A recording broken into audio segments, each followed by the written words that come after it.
Historically on Dotson's Corner, we've talked about the welterweight division being an absolute mess. We've talked about light heavyweight being a mess, heavyweight, flyweight.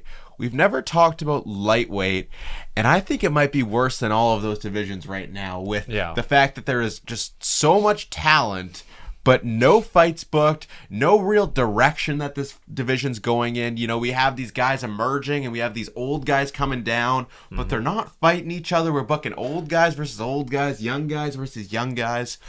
So today on Dotson's Corner, we're telling them how they should book the lightweight division right now in 2025. This is a mess. This is so annoying that all the fighters are so talented, yet they all think they deserve title shots, and they all technically have an argument for it, you know? But it's just like, at a certain point, they work for this organization. They are contractors for this organization. They need to make money, and they can't all just sit out in the wings waiting for a title shot, you know? There needs to be... It's such a tough decision for the UFC, because you want to keep your fighters happy so that they keep fighting, they keep doing favors for you, they take short notice fights, like all that stuff. But at the same time, you need to put on good pay-per-view events that are worth paying money for, and you need to keep these fighters active, you know? I just don't get it anymore. And how many fighters right now do we have in lightweight that believe they should be fighting for the belt? You have Armin thinks he deserves a title shot, which he does. You know, Ilya, who he does. Yes. You have Justin Gaethje, who does not. But he's very adamant He's very adamant he deserves one. And even casual fans, I would say, think he deserves it. I think you could make an argument that Charles deserves a title shot. Yeah, I would say he's probably third on my list. Yeah, you know, Ilya, Armin, and then Charles, and then Gaethje. And then if you're putting Charles there, you almost got to put Patty there. They both have the same last win. Okay. You're getting too out of hand now. But... let's start off at the top with the champion, Islam Makhachev. And this is a tough one because obviously, if we could pick to make any fight here, it's obviously the Ilya Topuria fight. But he said he needs Ilya to fight a contender first. He's scared. He's scared. Yeah, I just think we're past the point of that being a realistic fight for the next fight. Yeah, and I think that we're also living in a world where we need to see what happens in the welterweight division. Yeah. You know? So I think if Bilal Muhammad beats JDM at UFC 315, I think the UFC, unfortunately, we talked about this in a past video, is going to book Islam Makhachev versus Justin Gaethje. Yeah, I mean, it sucks, you know? Like, I see the argument for it, and I think it's just such a UFC thing to do. It's the most UFC thing I've ever seen. Exactly. Ilya Topuria, Armin Tsarukyan, a new matchup? Nah. Someone who's never gotten a chance for the belt? Nah. Let's do Justin Gaethje, the highlight. Yeah. He's on 1-1 record right now. Yeah. You know, dude, the thing that pisses me off the most about Justin Gaethje, or maybe it was his manager that said this, is he said on Twitter the only fight he's lost in however many fights is an exhibition match against Max Holloway. I'm sorry, you don't know the definition of an exhibition fight. That's when you go to karate combat or you're doing a 2-round jiu-jitsu fight. An exhibition fight is Jake Paul versus Anderson or Jake Paul versus Floyd Mayweather, you know? Yeah. Like, it's something that doesn't count towards your resume. That's stupid. Justin Gaethje, there is a loss from Max Holloway on your resume. That's not an exhibition fight. Yeah, one of my favorite things that Guru said, and he's very adamant on it, is Guru wants to see every title challenger be on at least a 2-fight winning streak. And I think in the UFC, we've kind of lost that. How often do we see 2-1 or guys coming off of losses? Volk was on like a 2-fight losing streak. Yeah, 1-3. Yeah, went and got his belt back. Yeah. You know, we don't have these. And then that's what I think affects the hype of coming into fights. Like, didn't this guy just lose 3 times? But he got 1 win. He got 1 win, so he's back up there, you know? Yeah, I mean, it's tough because someone like Volk, who's done so much for the division. He deserved it. I think that's an anomaly. Like, I think that's a rare case. But a guy like Justin Gaethje doesn't deserve it, especially when your win is Rafael Fiziev. Or Charles. Yeah. You know, win over Michael Chandler, lost to Armin Tsarukyan. Yeah, Charles needs one more. So you're going to give Charles a title shot over Armin Tsarukyan, who still hasn't had his title shot. Yeah. At this point, I really could care less that Armin pulled out. You know? Yeah. That is in the past, and I get that maybe it was his fault, and maybe he cut weight too late.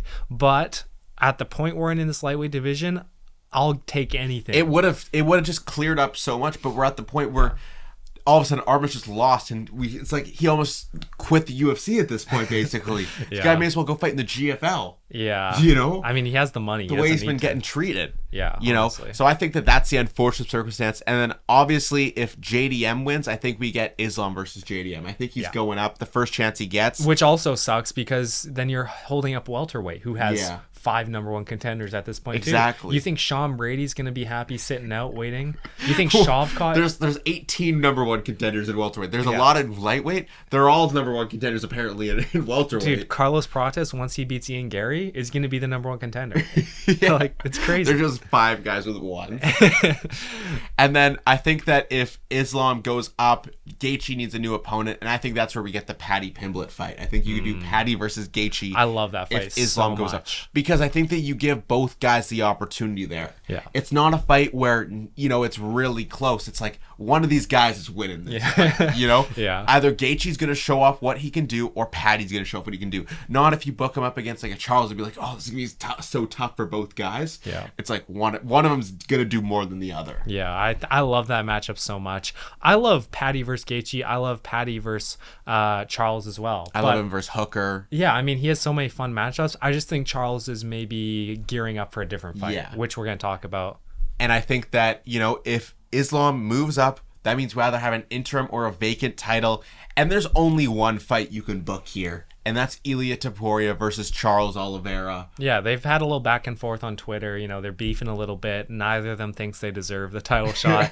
So it would just be fitting to have them go for an interim belt. I know Gaethje's probably going to be upset if that happens. Armin will, they all have a... No, but Armin understands. I don't think Armin actually cares that much. Gaethje, he's on his last legs. He needs this. He's like, I'm doing this for fun, boys. Exactly. Gaethje needs this. He's, 37 now? Yeah. Like, this is his last title opportunity. Yeah, and I think all roads are kind of leading towards this fight at this point. It's kind of been the talk for like 2 months now. We've kind of moved on from Islam versus Ilia and started to accept Ilia versus Charles. Yeah, and it did get leaked by that Spanish broadcast. Who knows if that's real or not, but it's just like there's been more and more talk about this, which usually means it's in some sort of works. I love this fight. I think it's a very good matchup. I think stylistically it's tough for both guys in different ways. Ilia Topuria is a short lightweight. He's short and stocky, but has crazy power. Charles has that ground game, and he's going to test Topuria.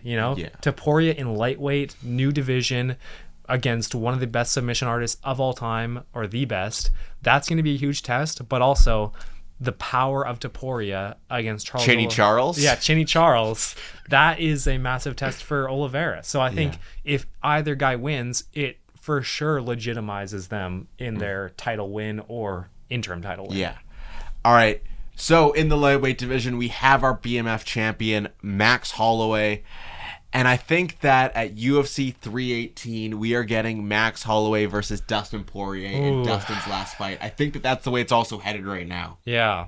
I don't know how I feel about this one. I think, we've seen it twice already. I love new matchups. Like, we've seen it twice, but have we really seen this fight? That's the thing. That's the thing. We haven't really seen this fight. We saw young Max and young Dustin fight and then each fat other. Max and Dustin. It wasn't Max Holloway versus Dustin Poirier. Yeah, I know what I totally get what you're saying, but at the same time, I think Max Holloway has so many opportunities in this division.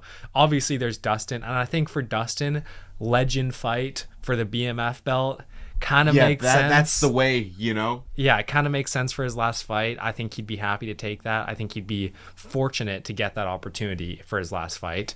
But he's done a lot for the UFC, so it makes sense. He's a company guy. Yeah, for sure. I think Dan Hooker versus Max Holloway would also be really fun. Yeah, I think that's another thing that you have to consider. But it's like, who does Dustin face in his last fight then? Yeah, I mean Paddy, but who does Dan Hooker really have a chance against Max Holloway? Max Holloway's like a better version of Dan Hooker. Yeah, it feels like. Yeah, and both guys are better than Dan Hooker. I think that they're both a tier above Dan Hooker. Yeah, that's what it seems like. But I think that's like, and it's kind of the point where it's like, that's kind of what you have right now is Max versus Dustin. Yeah, I think, like I said, this wouldn't be my first pick, but it's like the way that it looks like it's going, I think this is the most likely that's going to happen. And then we have a guy like Armin Tsarukyan who, when you talk about all these other matchups, just like we talked about earlier, kind of seems like he's left out. So then it's like, do we go to a Dan Hooker fight who he recently said on a podcast doesn't even like consider this guy, like thinks that he's terrible, like 3 tiers below me. But I don't know if Dan Hooker is like that far below Armin. You know, I think that he is a little bit worse, but it's also at the point where it's like Armin deserves to fight down, get an easy win, and then go back for the belt, and Hooker should be trying to fight up and make his way up. Yeah, on I think this is a rare opportunity where there should be a clear winner, but it's also a win-win for both guys. Because Dan Hooker, I mean, getting a number 1 contender fight when your last win was over Gamrot is really good. Like, it's not unheard of, but it's very good for him. Yeah. And I think he'd be happy to have that opportunity to get in the title shot again.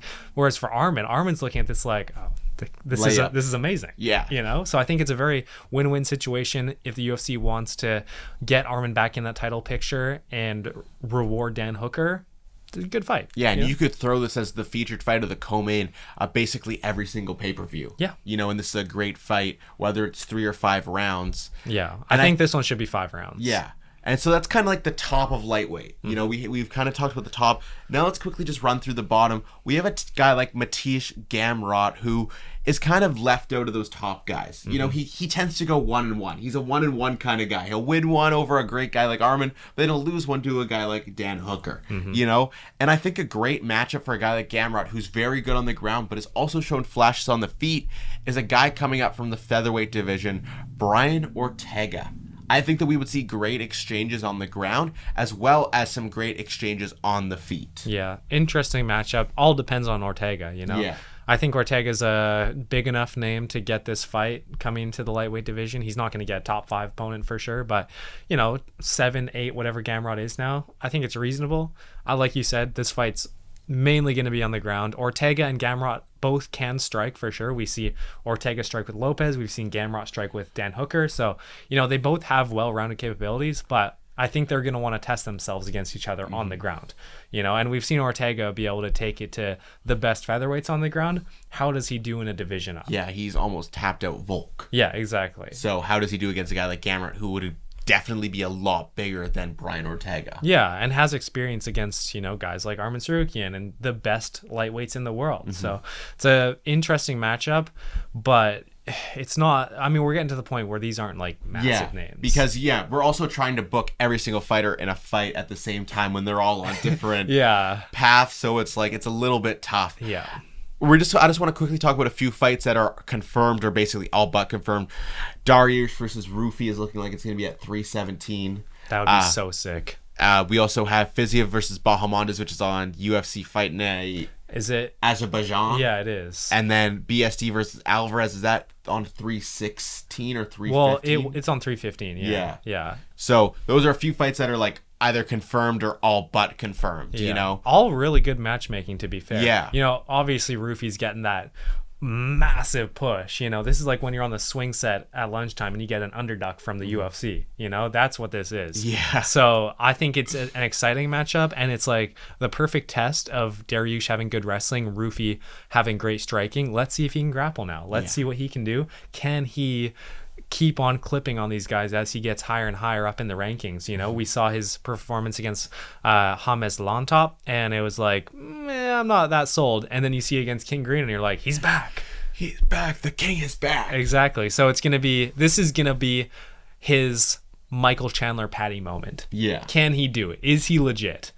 And honestly, like, same thing with Gene Silva. I'm going to bet on the Fighting Nerds. I have to. Except for Braho. I'm not betting on Braho. What about Prates versus Gary? I think I lean Prates. Dude, I don't know why. The aura is just there. I'm so scared for that fight. And that's next weekend or this weekend. Dude, already. that fight night's actually, like, the main card's good. The prelims and everything else stinker. Dude, Azerbaijan is insane.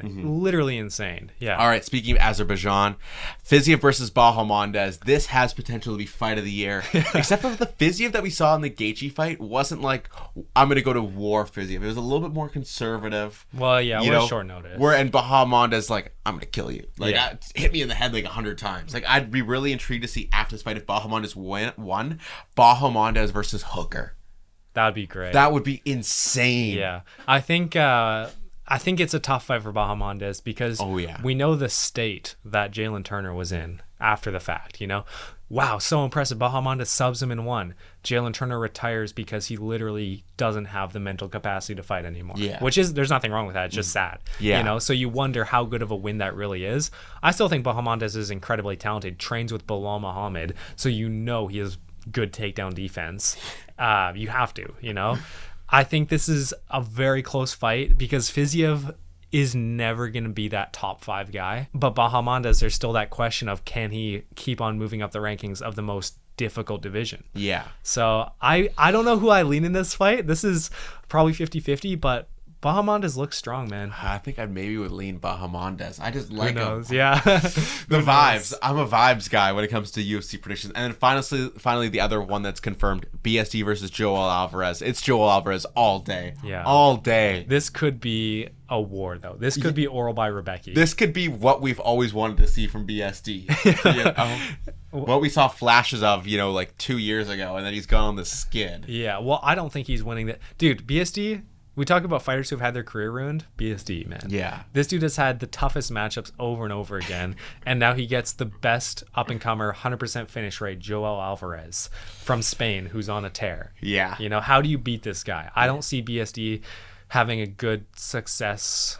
Like, how does he win? How does he win? He doesn't win on the ground. He has good wrestling, to be fair, but Joel Alvarez has crazy power, and I think the amount of damage and BSD lack of head movement, he cannot move his head. Alvarez is going to tee off on him, and then BSD, I think, is going to spam shoot takedowns when he's really rocked, kind of like he did with Dustin, and Alvarez is just going to clip him, you know, knee to the face. I think as long as Alvarez can just stay calm in this fight, because that's BSD is going to try to scramble, make it messy. He's of that brawler messy. Like, he's not someone who's going to have to be the most skilled guy. Yeah. You know, he's just strong as heck. So as Alvarez can stay calm, defend the takedowns, and just, like, you know, land his strikes when he can. Yeah, but this is the matchup I'm looking forward to the most on UFC 315. Oh, I'd say so too. For sure. All right, another quick one. Grant Dawson needs an opponent. I think this is where you bring up Faris Yam trying to fight in the rankings. It is tough with the great grappling of Grant Dawson, but if Faris Yam wants to fight inside the rankings, this is really the only guy that's left without a fight at the bottom of lightweight. Yeah, it's a tough fight for sure. I want to see Faris Yam get a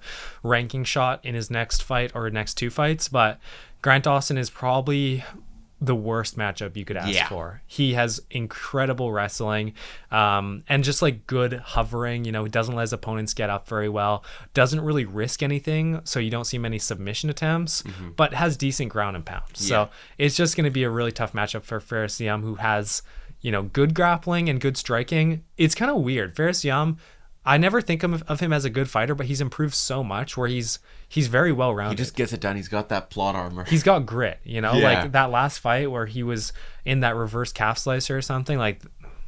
Yeah, he's got that BSD grit. Let's just hope that once he gets the rankings, he don't fall off. That's true. You know? That's true. And then the last fight I want to talk about for this video, as soon as 314 ended the co-main event, I was like, this is the fight I want to see from Michael Chandler next, and it's Michael Chandler versus Renato Moicano. That'd be sick. Tell me this fight isn't a banger. Yeah, it's a banger. And I think that it's like the perfect spot for both guys. You know, Moicano, you know, coming off that loss to Islam, but was on this high trajectory, and Chandler just on his everlasting skid down the lightweight rankings. Sad days for Chandler fans, you know? He's never getting another win in the UFC. He is probably the most overrated fighter in UFC history. Yeah. And I think you can't argue that.